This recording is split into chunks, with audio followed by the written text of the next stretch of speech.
A digital artist who goes by the name Beeple sold an NFT on his work for $69 million, which left many of us confused with what NFTs are.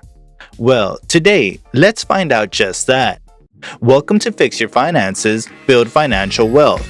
If you want to build your financial wealth and fill your mind with the right information, make sure to hit the like button and subscribe for us to provide you with more valuable content. Now that you are done with that, let's get to know what NFTs are, shall we? You are here because you have read about NFTs all over the internet and you are clueless about what it is. NFTs have gained massive popularity recently thanks to the hype that was created due to celebrities and artists selling their work as NFTs. Before we discuss NFTs, it is essential that you need to know about crypto arts.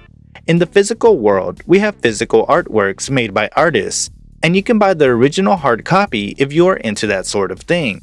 When you purchase it, you are the sole owner of the artwork, and you will also have the certificate of authenticity to prove that you bought the original and not the print. This is the case in the physical world. Now, how do you purchase something that is available only digitally? Also, you might think if the artwork is digital, anyone can make a copy of it by saving the file, right? Well, technically you can do it, but the difference is that you don't own what you have, and it's just a copy of the original. This is where NFTs show their significance. So what are NFTs now? Well, NFTs, or non-fungible tokens, are a collectible digital asset with verified identity and ownership that holds its value that is backed up by a cryptocurrency.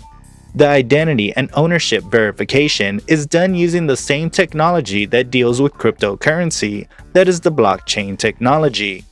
For those of you who don't know about blockchain technology, it is an unhackable system that is based on the science of cryptography, which is why you hear the word crypto when you hear about NFTs.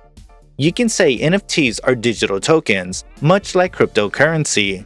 Still, the difference between other cryptocurrencies and NFTs is that NFTs are unique, meaning you can't exchange them for something else, and every NFT has a different value. If we take the example of a Bitcoin, you can trade one Bitcoin for another one, and you will have the exact same thing in terms of value. This is called fungibility. To make things even more precise, fungibility refers to the ability of an asset to be interchanged with other individual assets of the same kind, and the value of each asset will be the same as the one it gets interchanged with. This matters a lot for most digital currencies like Bitcoin, as this allows people to trade Bitcoins with other irrespective of the Bitcoin you have. Owning a fungible asset will enable you to readily interchange it for another of a similar kind. Fungible assets simplify the whole exchange and trade processes, and the best example would be something that you have now with you, and yes, that's money. NFTs are unique assets with unlimited value, and just like real estate, they can appreciate in value depending on the demand. Still, they cannot be interchanged with another individual asset of the same kind, making them non-fungible. Another thing to note is that non-fungible tokens are not divisible. To put things in perspective, let's take the example of a movie ticket. A half movie ticket will not get you a seat in the movie theater because only a full ticket is worth something and not the half. Moreover, when we apply fungibility to other digital assets, you cannot prove the ownership of the asset and you can interchange them with any other asset. Now, how does NFT work, you ask?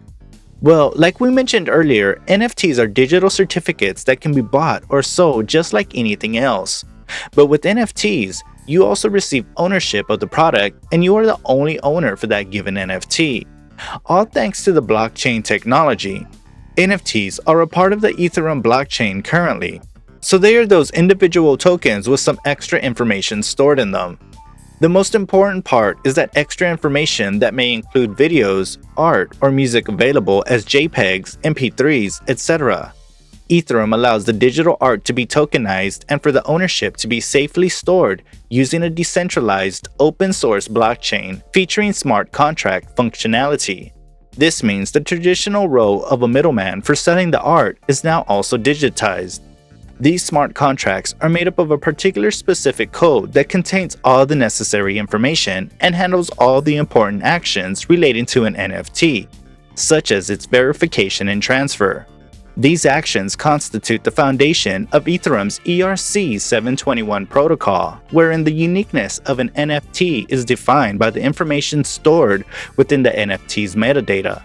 Just like any other collectibles that hold their value, NFTs can also be bought and sold just like any other type of artwork. The value is largely determined by the supply and demand, just like physical artworks.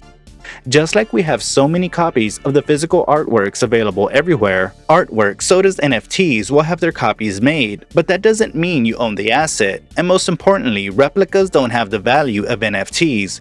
This is possible because the copies don't have the extra information that we mentioned earlier that makes it a part of the Ethereum blockchain.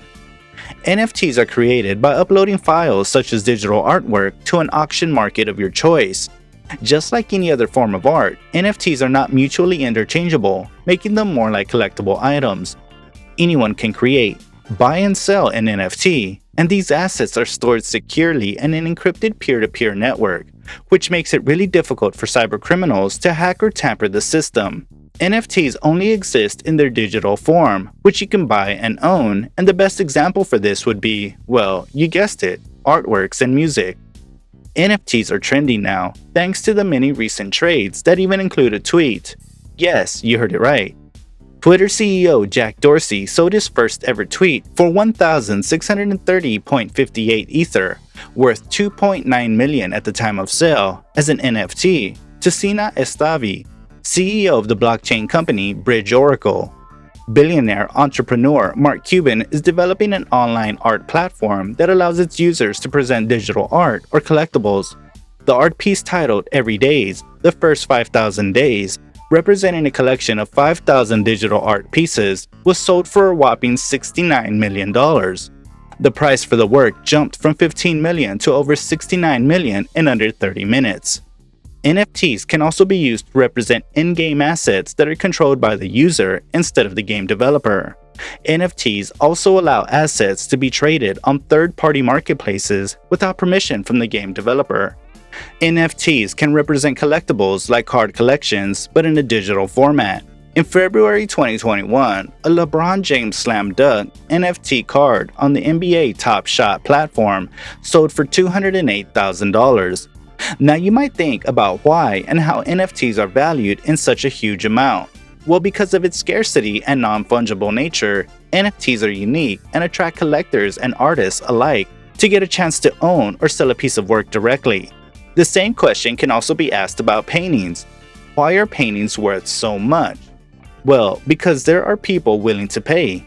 The same is the case with digital assets. With the purchase of NFTs, you are the sole owner of the thing you purchased. The bottom line is the value of the NFT will depend upon how much money people are willing to spend, and this is the case with any collectible item.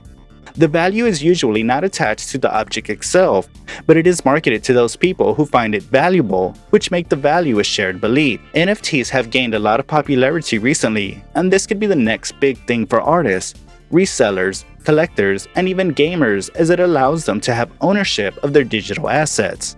Yes, it is true that NFTs allow buyers to support their favorite artists, but they can also get few things in return. Buyers may not be able to hang the digital assets that they purchased, but they sure get the bragging rights for purchasing those.